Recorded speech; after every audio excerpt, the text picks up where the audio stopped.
भगवद गीता का यह अंतिम अध्याय सबसे लंबा है क्योंकि इसमें कई विषयों की व्याख्या की गई है। इसकी शुरुआत अर्जुन द्वारा श्रीकृष्ण से त्याग की शिक्षा देने और इन दो संस्कृत शब्दों संन्यास कर्मों का त्याग और त्याग इच्छाओं का त्याग के बीच अंतर समझाने के अनुरोध से होती है, क्योंकि दोनों मूल शब्दों से आते हैं जिनका अर्थ है त्याग करना। सन्यासी वह है जिसने साधना आध्यात्मिक अनुशासन का अभ्यास करने के लिए पारिवारिक और सामाजिक जीवन का त्याग कर दिया है। और त्यागी वह है जो अपने कर्मों के फल की स्वार्थी इच्छा के बिना कार्य करता है। हालांकि श्री कृष्ण एक अन्य प्रकार के त्याग की सलाह देते हैं। वे घोषणा करते हैं कि व्यक्ति को कभी भी कर्तव्य, बलिदान, दान, तपस्या आदि के निर्धारित कार्यों का त्याग नहीं करना चाहिए, क्योंकि ये सबसे बुद्धिमान आत्माओं की भी शुद्धि में सहायता करते हैं। व्यक्ति को फलों की आसक्ति के बिना केवल कर्तव्य के रूप में कार्य करना चाहिए। श्री कृष्ण अर्जुन को कर्म में योगदान देने वाले 5 कारकों, कर्म के 3 घटकों और कर्म को प्रेरित करने वाले 3 कारकों का विस्तृत विश्लेषण देते हैं। वह इनमें से प्रत्येक कारक का वर्णन 3 गुणों के संबंध में करते हैं। वह घोषणा करते हैं कि जो लोग स्वयं को अपने कार्यों का एकमात्र कारण मानते हैं, वे अज्ञानी हैं। हालांकि अपनी शुद्ध बुद्धि के कारण प्रबुद्ध व्यक्ति स्वयं को अपने कार्यों का कर्ता या भोक्ता नहीं मानते हैं। वे परिणामों से सदैव विरक्त रहते हैं, इस प्रकार वे अपने कार्यों की कार्मिक प्रतिक्रियाओं से मुक्त रहते हैं। इसके बाद श्री कृष्ण व्यक्तियों के उद्देश्यों और कार्यों में अंतर के कारणों की व्याख्या करते हैं। वे 3 गुणों या प्रकृति के तरीकों के आधार पर ज्ञान के प्रकार, कर्मों के प्रकार और कर्ताओं की श्रेणियों का वर्णन करते हैं। फिर वे बुद्धि, संकल्प या दृढ़ इच्छा शक्ति और खुशी के लिए एक समान विश्लेषण देते हैं। इस अध्याय में आगे श्री कृष्ण उन लोगों के गुणों का विस्तार से वर्णन करते हैं जिन्होंने आध्यात्मिकता में पूर्णता प्राप्त कर ली है और ब्रह्म को प्राप्त कर लिया है। वे आगे कहते हैं कि ये सिद्ध योगी भी ब्रह्म साक्षात्कार को पूर्ण करने के लिए भक्ति में लीन होना दिव्य समझते हैं। इस प्रकार वे निष्कर्ष निकालते हैं कि केवल प्रेमपूर्ण भक्ति के माध्यम से ही कोई व्यक्ति सर्वोच्च दिव्य व्यक्तित्व के रहस्यों को जान सकता है। फिर वे अर्जुन को याद दिलाते हैं कि भगवान सभी जीवित प्राणियों के हृदय में निवास करते हैं और उनके कर्मों के अनुसार उनकी गति को निर्देशित करते हैं। हमें उनकी शरण लेनी चाहिए, उनका चिंतन करना चाहिए, अपने सभी कार्यों को उन्हें समर्पित करना चाहिए और उन्हें अपना अंतिम लक्ष्य बनाना चाहिए। तब उनकी कृपा से हम सभी कठिनाइयों और बाधाओं को आसानी से पार कर लेंगे। हालांकि अगर हम अभिमान से प्रेरित होकर अपने आवेगों के अनुसार कार्य करते हैं, तो हम असफल हो जाएंगे। निष्कर्ष के तौर पर श्री कृष्ण अर्जुन को बताते हैं कि सबसे गोपनीय ज्ञान है सभी धार्मिक विविधताओं को त्याग देना और केवल भगवान के प्रति समर्पण करना। हालांकि वे चेतावनी देते हैं कि आपको इस ज्ञान को केवल भक्तों के साथ साझा करना चाहिए, न कि उन लोगों के साथ जो तपस्वी नहीं हैं, क्योंकि वे इस दिव्य ज्ञान की गलत व्याख्या कर सकते हैं और सभी कार्यों को त्यागने के लिए गैर जिम्मेदाराना तरीके से इसका दुरुपयोग कर सकते हैं। लेकिन इस गोपनीय ज्ञान को योग्य आत्माओं को समझाना प्रेम का सर्वोच्च कार्य है और इसे स्वयं भगवान द्वारा पोषित किया जाता है। दिव्य ज्ञान से आलोकित होकर अर्जुन श्री कृष्ण से कहता है कि उसके सभी संदेह और भ्रम दूर हो गए हैं और वह उनके निर्देशों के अनुसार कार्य करने के लिए तैयार है। संजय, जो अंधे राजा धृतराष्ट्र को श्री कृष्ण और अर्जुन के बीच इस पवित्र संवाद को सुना रहा है, आश्चर्यचकित है और उसके रोंगटे खड़े हो गए हैं। वह राजा को बताता है कि उनके वार्तालाप और परम भगवान के दिव्य ब्रह्मांडीय रूप की स्मृति को याद करके उसे कितना आनंद मिल रहा है। वह भगवद गीता भगवान का दिव्य गीत का समापन इस गहन घोषणा के साथ करता है कि विजय, अच्छाई, ऐश्वर्य, संप्रभुता हमेशा भगवान और उनके शुद्ध भक्त के पक्ष में रहेगी और परम सत्य का प्रकाश झूठ और अधर्म के अंधकार को हरा देगा। अर्जुन ने कहा, हे महाबाहु कृष्ण, मैं संन्यास कर्मों का त्याग और त्याग कर्मों के फल की इच्छा का त्याग का स्वरूप जानना चाहता हूँ। हे ऋषिकेश, हे केशिनीसूदन, मैं इन दोनों के बीच का अंतर भी जानना चाहता हूँ। भगवान ने कहा, कामना से प्रेरित होकर कर्मों का त्याग करना ही विद्वान लोग संन्यास कहते हैं। सभी कर्मों के फलों का त्याग करना ही बुद्धिमान लोग त्याग कहते हैं। कुछ विद्वान लोग कहते हैं कि सभी प्रकार के कर्मों को बुरा मानकर छोड़ देना चाहिए, जबकि अन्य कहते हैं कि यज्ञ, दान और तप जैसे कर्मों को कभी नहीं छोड़ना चाहिए। अब त्याग के विषय में मेरा निष्कर्ष सुनो, क्योंकि त्याग 3 प्रकार का बताया गया है। यज्ञ, दान और तप पर आधारित कर्मों को कभी नहीं छोड़ना चाहिए, उन्हें अवश्य करना चाहिए।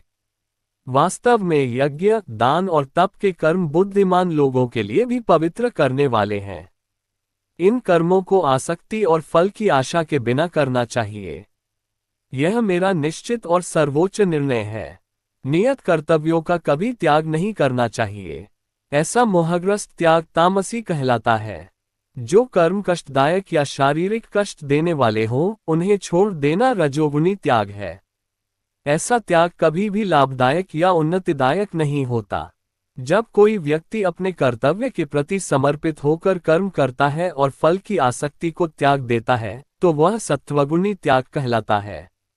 जो लोग न तो अप्रिय कर्म से बचते हैं और न ही उससे इसलिए चाहते हैं कि वह प्रिय है, वे ही सच्चे त्यागी पुरुष हैं। वे सतोगुण से संपन्न हैं और उन्हें कर्म के स्वरूप के विषय में कोई संदेह नहीं है।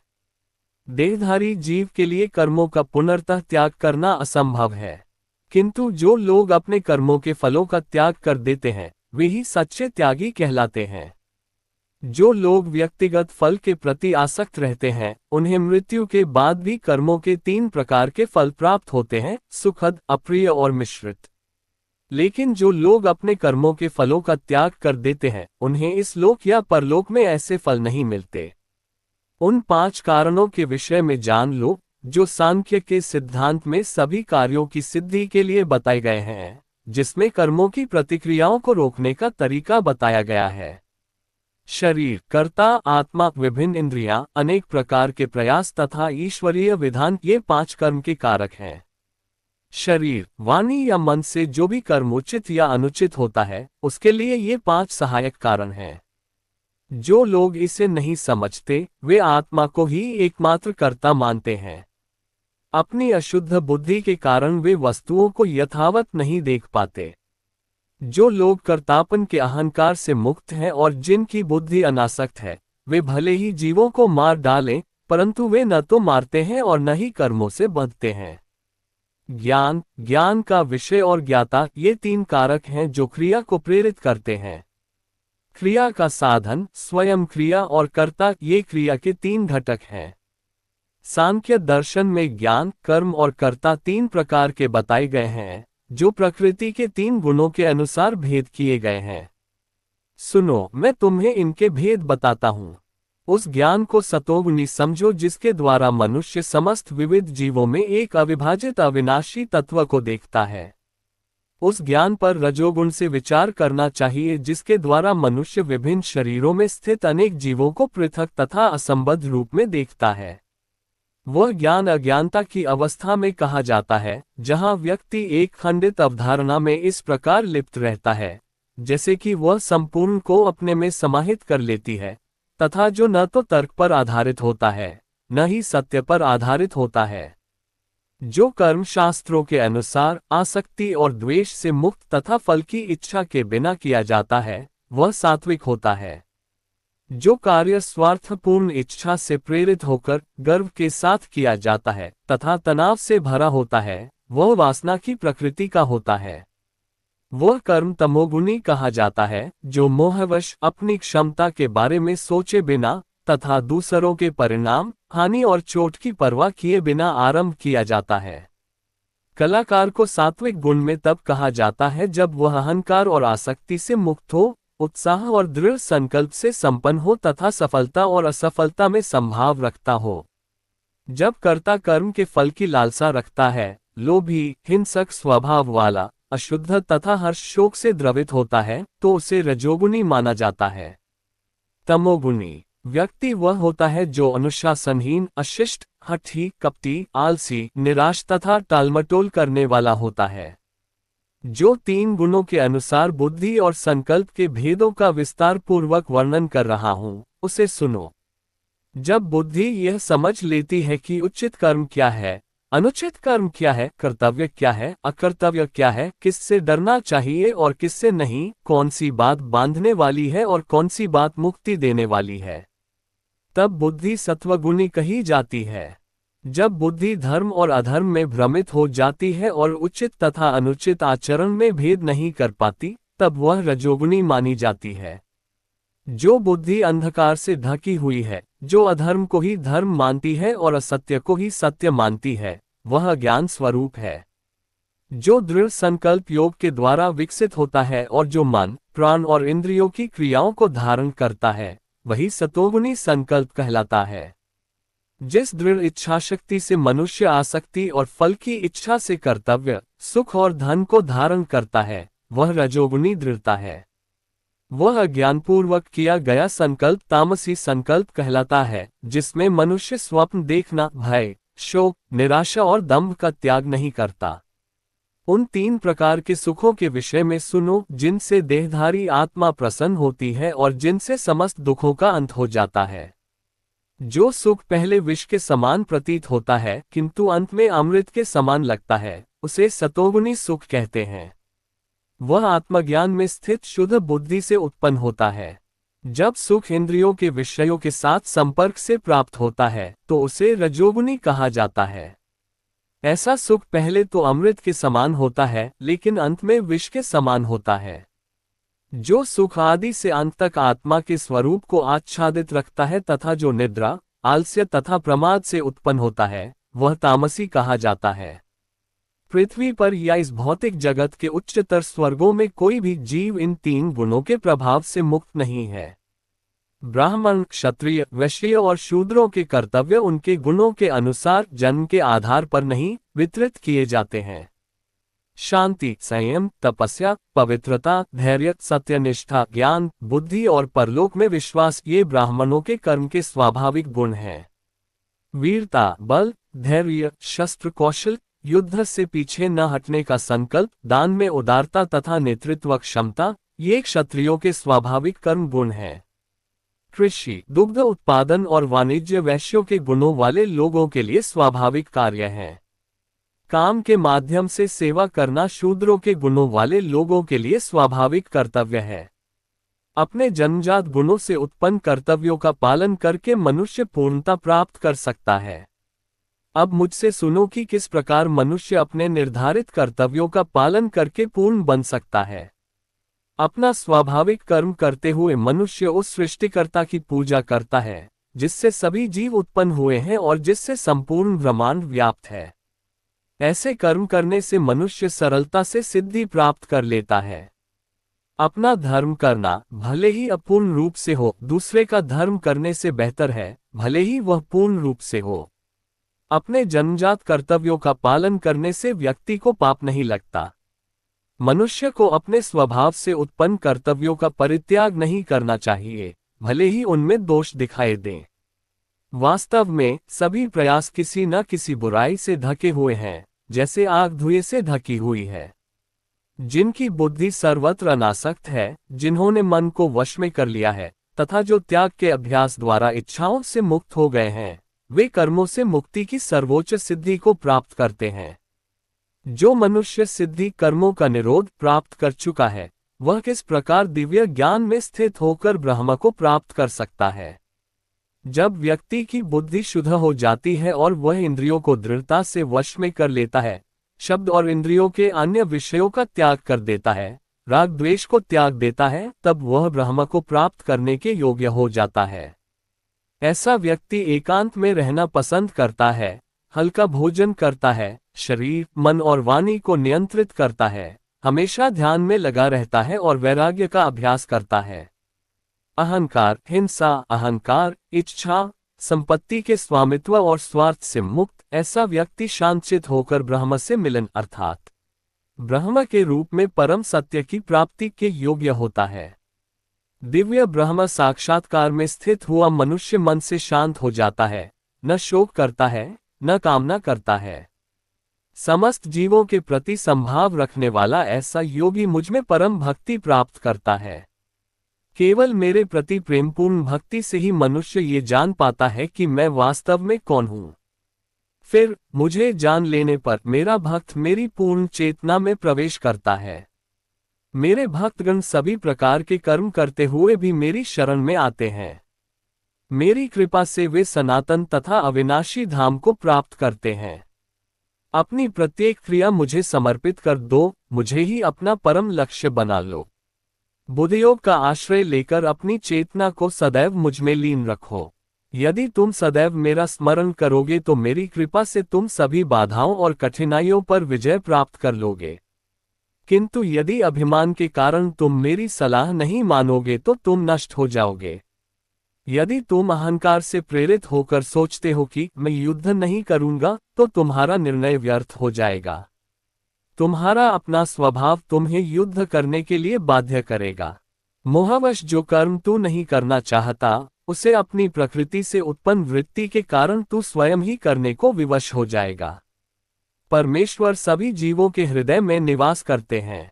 वे अपने कर्मों के अनुसार उन आत्माओं को मार्ग दिखाते हैं जो भौतिक ऊर्जा से बनी मशीन पर बैठी हैं। अपने संपूर्ण अस्तित्व के साथ केवल उन्हीं के प्रति समर्पित हो जाओ।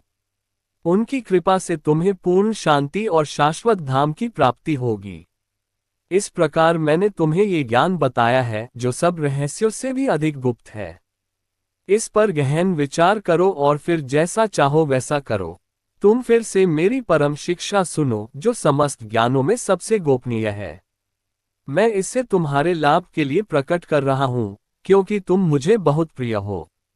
सदैव मेरा चिंतन करो, मुझ में भक्त बनो, मेरी पूजा करो और मुझे नमस्कार करो।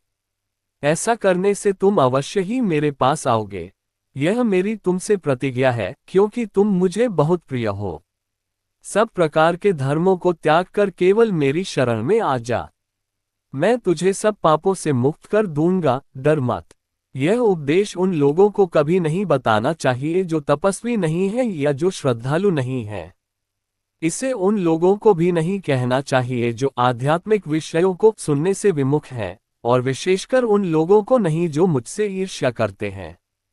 जो इस परम गुह्य ज्ञान को सिखाते हैं वे सबसे महान प्रेम का कार्य करते हैं।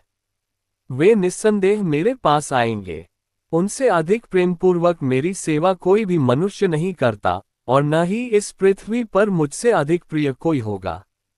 जो लोग हमारे इस पवित्र संवाद का अध्ययन करेंगे वे ज्ञान यज्ञ के द्वारा अपनी बुद्धि से मेरी पूजा करेंगे, ऐसा मेरा मत है।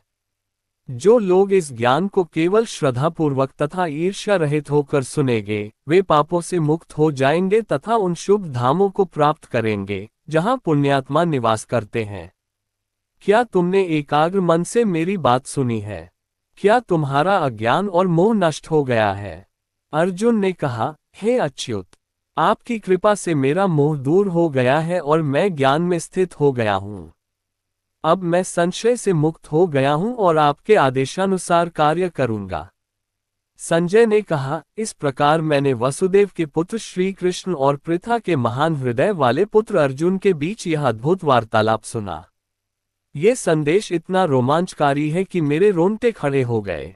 वेद व्यास की कृपा से मैंने स्वयं योगेश्वर श्री कृष्ण से इस परम एवं अत्यंत गोपनीय योग को सुना है।